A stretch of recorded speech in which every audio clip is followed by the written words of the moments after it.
کچھ offer questions ہیں. ایک بھائی کہتے ہیں کہ ہم ایک فلم دیکھ رہے تھے، اس میں ایک کفریہ جملہ آیا یا کوئی کفریہ گانے اور اس طرح کا میوزک تھا، تو کسی نے کہا کہ بھئی آگے نکال دو. تو وہاں بیٹھے ہوئے دوسرے شخص کہنے لگا رہنے دو، 1-2 منٹ ہی کی تو بات ہے. تو جس نے یہ کہا یہ کیا کفر پہ راضی ہوا اور اس پہ حکم سخت لگے گا کہ نہیں؟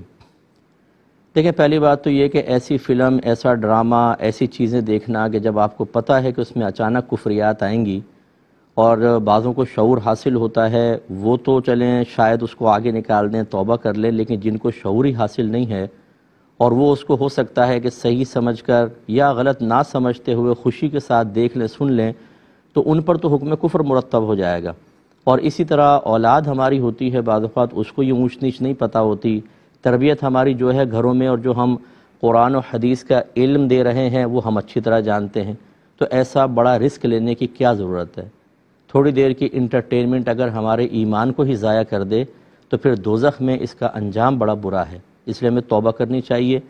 ایک بات تو یہ دیکھے نہیں. دوسری بات ہے کہ اس طرح دیکھا اگر فرض کر لیں اور وہ آیا تو بالکل ایسا ہی کرنا چاہیے تھا کہ فوراً اس کو آگے نکالنا چاہیے تھا. لیکن جس نے کہا رہنے دو، 1-2 منٹ کی تو بات ہے، تو وہ بالکل گویا کہ کفر پہ راضی ہوا.